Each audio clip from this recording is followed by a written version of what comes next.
Bueno, bienvenidos a este estudio que continuamos. Estamos hablando acerca de la Biblia. Hemos estado hablando acerca de que las maneras como Dios se revela y dijimos básicamente que Dios tiene dos maneras como se ha revelado, que se ha dado a conocer. Una es a través de la creación. Los cielos cuentan la gloria de Dios, el firmamento anuncia la obra de sus manos. La creación refleja el poder, la sabiduría, la estética de Dios. Pero esa revelación, aunque es poderosa y diaria y continua y general, es parcial, no revela todo lo que Dios quiere revelar, porque no podemos conocer el corazón de Dios ni los propósitos que Dios tiene con la misma creación. Eso lo encontramos en la Biblia, la palabra de Dios. Esa es la revelación especial. Entonces es la Biblia. ¿Qué es la Biblia? Usted le pregunta a cualquiera y lo primero que le dicen, la Biblia es la palabra de Dios. ¿Pero qué quiere decir que la Biblia es la palabra de Dios? ¿Quiere decir que la escribió Dios? Pues no. ¿Quiere decir que nos cayó del cielo, así como el maná que caía del cielo, nos llegó en un paracaídas o algo así? Tampoco. Quiere decir que su origen es divino. Entonces fue escrita por 40 hombres de diferentes lugares, diferentes culturas. Ahí tenemos, por ejemplo, tenemos agricultores, tenemos también profetas, tenemos gente de diferente estrato social, pero todos fueron llamados por Dios. El periodo que abarca la Biblia, el contenido de la Biblia más o menos abarca un periodo de 1500 años. Y eso les lleva a preguntar a la gente, bueno, si es un esfuerzo humano, si hay intervención humana ahí, ¿cómo podemos decir que la Biblia es la palabra de Dios? ¿Qué nos garantiza que es la palabra de Dios? Bueno, en, lo vamos a tratar más adelante, pero Timoteo capítulo 2, el versículo,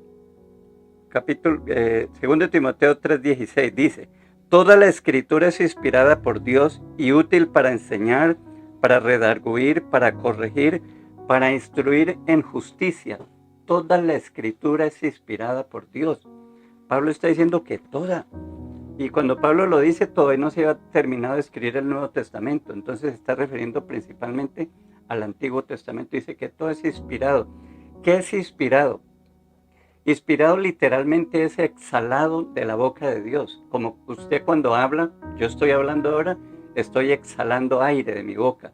Entonces lo que quiere decir es que salió de la boca de Dios, ¿cierto? Eh, es interesante que en el Antiguo Testamento los autores, los escritores de los libros de la Biblia decían, vino a mí palabra de Jehová diciendo, vino a mí palabra de Jehová diciendo, así dice el Señor, Jehová me dijo, escribe, ve a la casa de Israel y diles tal cosa. Entonces, dicen que esta expresión aparece 3808 veces en el Antiguo Testamento. Vino a mí palabra de Jehová.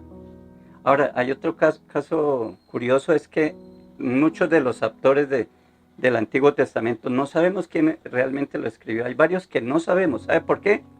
Porque ellos no consideraban que esa era su obra, no era su libro. Nosotros hoy en día escribimos cualquier tratadito, cualquier documento y de una vez le ponemos nuestra firma y que todos sepan que es nuestro libro, nuestra investigación, etc. Pero los escritores de la Biblia no tenían esa conciencia. Ellos entendían que sencillamente eran portavoces de los pensamientos, de las ideas, del mensaje del Señor. Y por ese mensaje muchos de ellos murieron y estuvieron dispuestos a morir porque ellos entendían que estaban como representantes de Dios dándole un mensaje al pueblo. Es por eso que Jesús cuando oraba a su Padre en Juan 17:17 dice, Padre, santifícalos en tu verdad, tu palabra es verdad, tu palabra es verdad. Está en oración dirigiéndose al Padre y le dice, tu palabra es verdad. ¿Y cuál palabra? Pues se refiere al Antiguo Testamento. También en Mateo 10:35 dice, y la escritura no puede ser quebrantada. Entonces, sécase la hierba, marchítase la flor, mas la palabra de Dios permanece para siempre. Entonces, Jesús está reconociendo que el Antiguo Testamento es la palabra de Dios. Vamos a ahondar en ese tema más adelante, pero por ahora quiero dejar esto para continuar en otros aspectos que son importantísimos de por qué la Biblia es la palabra de Dios, la importancia de este gran libro que llamamos la Biblia. Bueno, la Biblia ocupa un lugar muy importante en la literatura universal.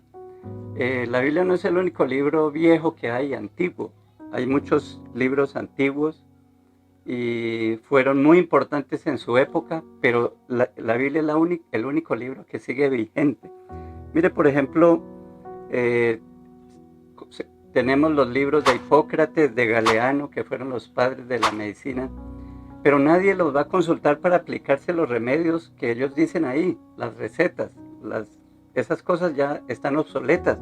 Eso más bien da risa para la ciencia moderna hoy. Los arquitectos hoy en día no se guían por los libros antiguos que están de la Edad Media, por ejemplo.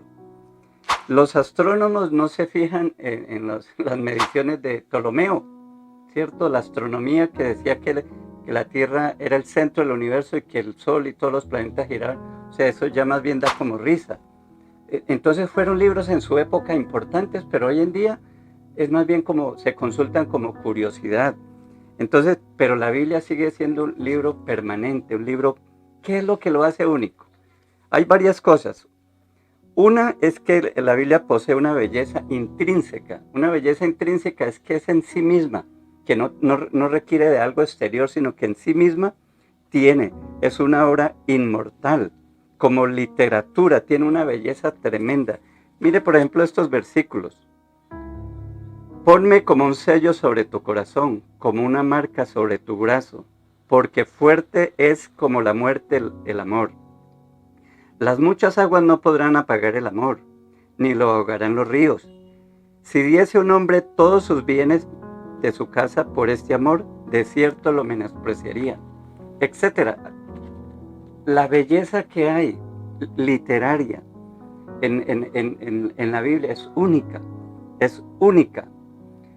Otra cosa que podemos ver que en la Biblia es que es un texto indispensable para la historia. La Biblia no solo habla de la historia de un pueblo, del pueblo de Israel, del pueblo de Dios. Está la historia de la humanidad como tal. Por ejemplo, el imperio de Egipto, de Asiria, los persas, los babilonios, los griegos, los romanos, todo está ahí. Nosotros podemos encontrar, sin esta pieza clave para la historia de la humanidad, se perderían muchos detalles. Los historiadores, los arqueólogos seguían en la Biblia para hacer sus excavaciones, para hacer sus investigaciones. O sea, solo con mirarlo como libro como tal, tiene un lugar muy prominente. Otro punto es desde el punto de vista de la lingüística.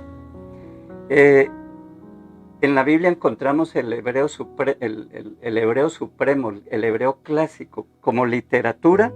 Es un lenguaje único. Ahí está toda la cultura, toda la riqueza del pueblo judío y de la humanidad como tal. El Nuevo Testamento es el único libro que ha sido escrito en un idioma vulgar, común, por así decirlo. El griego koiné era el griego que hablaban en el mercado. Era el griego que utilizaban las cartas de amor, que utilizaban para los negocios. Alejandro Magno, el emperador griego, había impuesto el idioma griego en todos los pueblos que conquistaba, imponía el griego y por eso se enraizó tan tremendo. Y hay un historiador griego que dijo que si el Nuevo Testamento pasara a ser obsoleto, si perdiera su valor religioso, se conservaría por la riqueza literaria, la lingüística, como un texto de la humanidad muy importante por la lingüística. Esa es otra razón. Hay otra. Es indispensable como tesoro de sabiduría ética. Hay muchos textos antiguos que hablan, pero en la Biblia encontramos la ética para la vida. Y los libros de la literatura sapiencial es un ejemplo de eso. Ahí hablan sobre la pereza. Ve a la hormiga, oh perezoso, considera sus caminos, ¿cierto? La pereza habla de no vayas por la senda de los malos, no te dejes llevar por la mujer extraña, contra el adulterio, contra la fornicación. Dice, el avisado ve el peligro y huye. Todos consejos prácticos para un buen vivir. En el Nuevo Testamento tenemos el Sermón del Monte, que alguien dijo, si pudiésemos aplicar el Sermón del Monte, traeríamos el cielo aquí a la tierra. Solo con el aplicar el Sermón del Monte. Otra razón es que la Biblia es altamente eficaz. En Brasil hace unos años había un señor que tenía un amigo que vendía Biblias y él le dijo, cómpreme la Biblia. Y le insistía, cómpreme la Biblia, cómpreme la Biblia. Y fue tan cansón, tan insistente, que un día dijo, bueno, yo se la compro. Pero él la compró con la promesa de que llegaba a la casa y la quemaba. Dice la historia que él llegó resuelto a quemar la Biblia, pero cuando ya llegó el fuego se había apagado en su casa, la hoguera, la chimenea, pero él con su decisión firme volvió a prender el fuego. Y dijo, no voy a mandar la Biblia entera porque no se prende fácilmente, entonces voy a abrirla. La abrió para que se prendiera. Y dice la historia que cuando él la abrió, ahí estaba el Sermón del Monte. Y comenzó a leer. Y le entusiasmó. Se sentó, pasaron las horas. Y seguía leyendo por muchas horas. A la final cerró la Biblia y dijo, creo. Entonces el poder eficaz de la Biblia.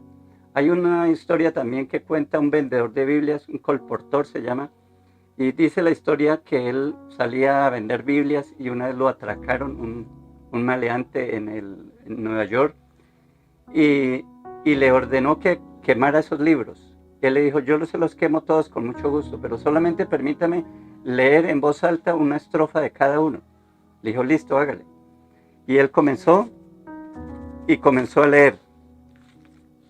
Jehová es mi pastor, nada me faltará. En lugares de delicados pastos me hará descansar. Le leyó el Salmo 23. El ladrón dijo, uy, ese libro no merece ser quemado, déjemelo. Cogió otro libro. Levántate y resplandece porque ha venido tu luz y la gloria de Jehová ha venido sobre ti. Le leyó una buena porción. Dijo, no, ese libro tampoco, no, ese no lo queme. Le leyó varias porciones de la Biblia. A la final, el hombre se llevó todos los libros porque los consideró que eran valiosos. Dice la historia que más adelante él se encontró nuevamente con el vendedor de Biblias y le dijo, gracias a sus libros, yo soy cristiano y ahora soy pastor de una iglesia. Y yo sé que usted es un resultado de la acción poderosa de la palabra de Dios. Y testimonios hay demasiados. Nos gastaríamos mucho tiempo para hablar de eso, pero la Biblia es el único libro eficaz. Los libros antiguos se tienen de consulta por curiosidad, pero la Biblia sigue siendo vigente. Otra razón es que la Biblia es inmutable. Es pertinente, o sea, es para la época, es para hoy. Las leyes cambian. En la Biblia inclusive las leyes van cambiando. Las leyes de los sacrificios van cambiando, ¿sí? Cambia la moral. Por ejemplo, en las primeras partes del Antiguo Testamento no se cuestiona la poligamia de los patriarcas. Ya después eso va cambiando. Pero hay algo que no cambia, que es permanente, eterno, es la relación entre las personas. La relación hombre-mujer, la relación hombre con hombre, la relación con Dios, las relaciones interpersonales, esas no cambian. Siempre va a haber odio y va a haber amor. Va a haber lealtad, pero también traición. Va a haber amistad, pero también va a haber enemistad. Sea antiguo o sea moderno, los seres humanos, desde que haya seres humanos va a haber esa relación, y por eso es que la Biblia es vigente, porque apunta a eso, a las relaciones entre los seres humanos y la relación principal con Dios. La última razón por ahora es que solo en la Biblia encontramos a Jesucristo. Solo en la Biblia encontramos a Jesucristo, porque de Él da testimonio todos los libros. Toda la Biblia da testimonio de Cristo y de su obra.